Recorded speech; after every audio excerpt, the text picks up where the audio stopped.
what has happened with the case of Lebanon and Hezbollah. It seems that a lot of pressure is, and the West is putting on the government in Lebanon. We've learned that behind the scene, maybe the Arab states are doing their best in order to disarm Hezbollah in Lebanon.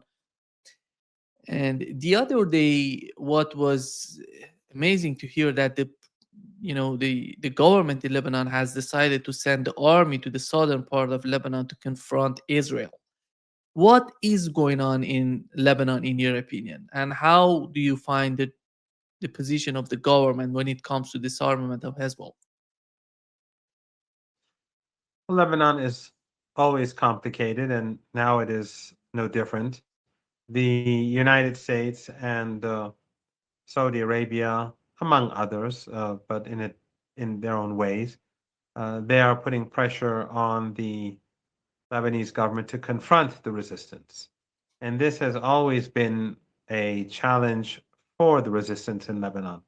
I've said in the past that there's a big difference between the situation for Hamas in Gaza, historically speaking. I don't mean at the moment, um, and Hezbollah in Lebanon. Lebanon is a country where the Americans have deeply infiltrated uh, all of the institutions of power, and so have their proxies and their allies, whether it's the Europeans or the regional uh, regimes that are in the American camp, whether it's Turkey and Qatar or Saudi Arabia and the Emirates. Uh, all of them have influence or in Lebanon. And Lebanon is not a very large country. And until a couple of years ago, Syria was supportive. Gradually, President Assad, in order to gain a more favorable uh, position, he tried to improve relations with Saudi Arabia and the Emirates, and uh, and also decrease cooperation with the resistance. So it became more and more difficult for Hezbollah.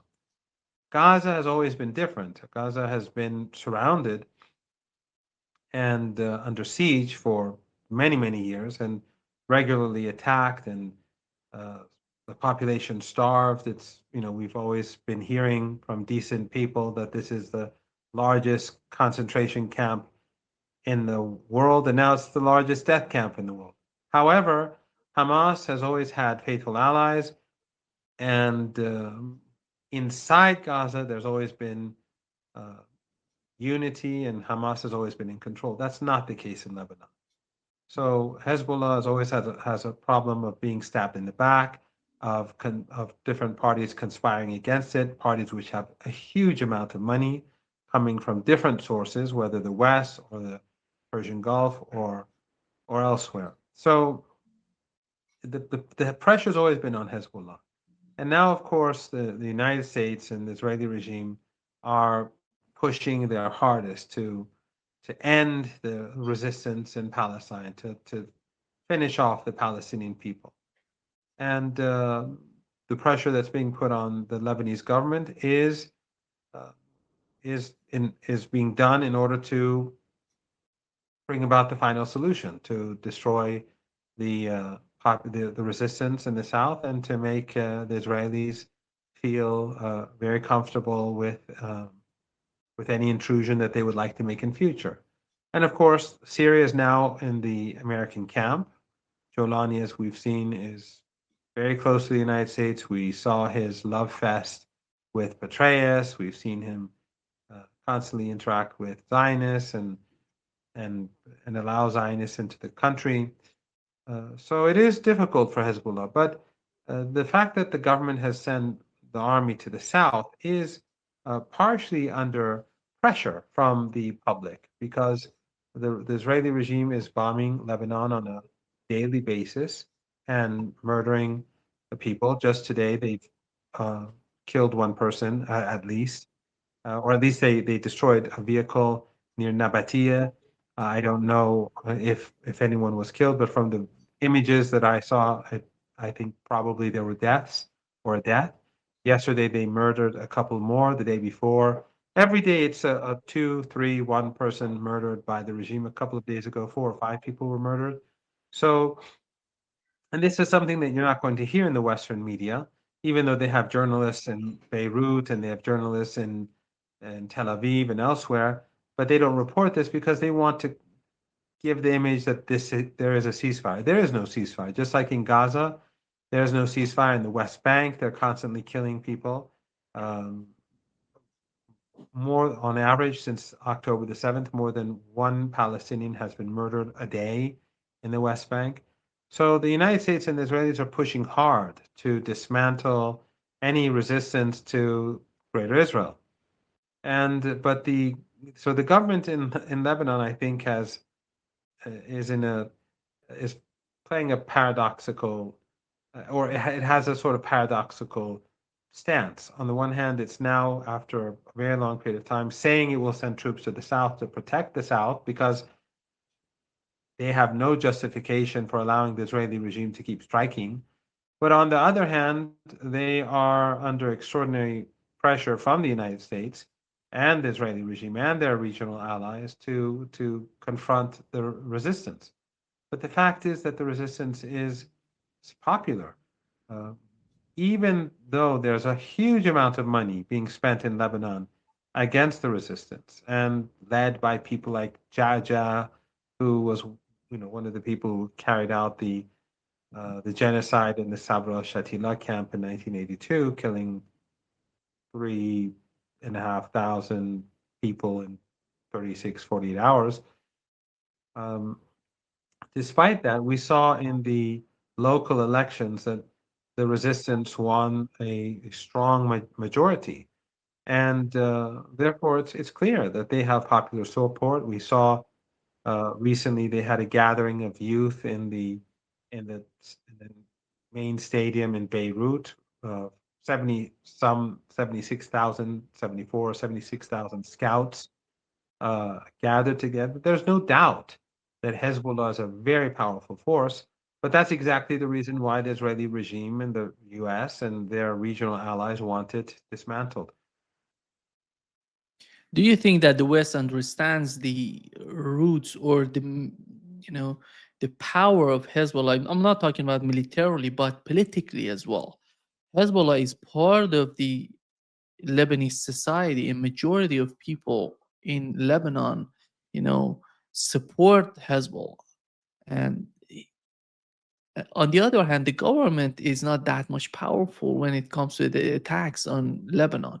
How is that the reality of Hezbollah, Professor Marandi, as you understand it, and as the West is trying to, you know, push for their rhetoric of the role of Hezbollah in Lebanon? Do they really understand the reality and the power Hezbollah possess in Lebanon? I think they do and they don't at the same time. The United States, the elites in Washington live in their bubble, and they speak to themselves, and that's always been a fact. And I've said repeatedly, even when I've had exchanges with people from it within the political establishment, that I've said always that they're busy listening to one another and to uh, like-minded people, and that prevents them from understanding reality. I think that is very much true when it comes to the resistance, when it comes to Yemen, Lebanon, Iraq, and elsewhere. They believe their own propaganda often.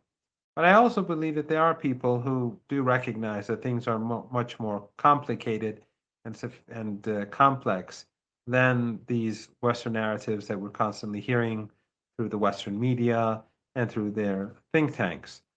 But so it's a combination of both. But the rules of the game have changed, and the United States, the West, has become much more ruthless than before.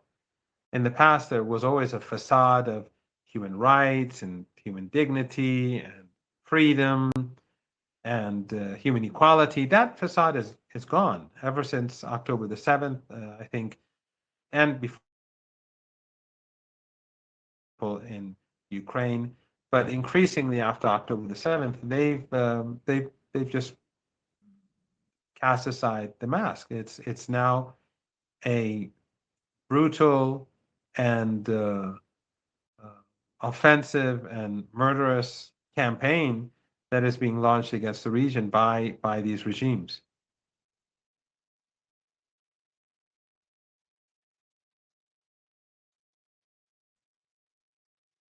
Can you hear me?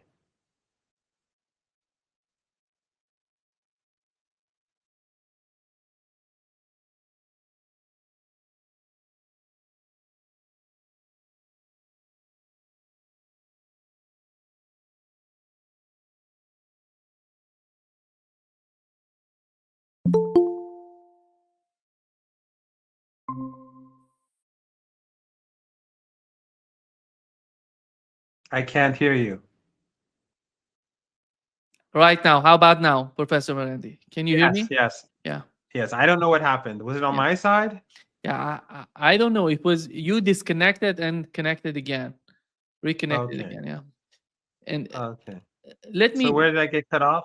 Yeah, Okay, yes, you were let's you go. were talking about. You, I don't know if you finished your point in terms of Lebanon and the reality of Hezbollah in Lebanon and the power they possess in Lebanon. I think you concluded your Oh, okay. point Well, on I'm that. I'm not quite I'm not quite sure where I ended, but I was saying that the elites in the West, on the one hand, they believe a lot of their own propaganda because they're in their own bubble in Washington, and on the other hand, some of them do recognize that the situation is far more complex than what we're seeing in Western media or presented to us through Western think tanks. But the reality is that the rules of the game have changed. The West no longer speaks of human rights and human equality and freedom of speech and dignity and human equality. That rhetoric has gone, especially since October the 7th. It sort of began to change more rapidly over Ukraine, but after October the 7th, I think they've become very ruthless. And the way in which they've helped the Israelis destroy Lebanon, the way in which they're silent in the ethnic cleansing in the West Bank, and of course the ceasefire violations. There is no ceasefire. Every day they're murdering people in Lebanon. You don't hear it in the Western media. Every day they're murdering people in Gaza, and every day literally they're murdering people in the West Bank. But this is not something that the West or Western embassies or Western journalists based in Tel Aviv and Beirut and elsewhere are saying much about because now everything is different. The West its model uh, is has changed. Even inside the United States, we're seeing a whole new type of debate. We're seeing within the so-called Republican Party how they're going after um, Tucker Carlson and saying that he must be silenced. The divisions in the West. I mean, this is no longer the facade of freedom of speech and human rights and all that's gone both at home and abroad. So we have to expect more brutality on behalf of the West and more compliance on behalf of their clients in the region. After what we saw in Egypt, in Sharm el Sheikh, I think that it's clear that those leaders who participated in that circus in Egypt, they sacrificed the Palestinian people for their own gain, to get some sort of concession from the United States for their own rule, for their own party, for their own colleagues, and for their regimes. It's a very trouble. These are very dark times, but ultimately I believe that the key changes in this region that are not working to the benefit of the West is the fact that the Israeli regime has been delegitimized in the eyes of the international community, forget the West, and the eyes of the public, including inside the West, and that the axis of resistance is seen increasingly as the only honest resistance to genocide. And if anything, people are expecting more of the axis of resistance. And so I think that this shift in mentality across the region and across the world is something that makes it the last 2 years a loss for the Israeli regime.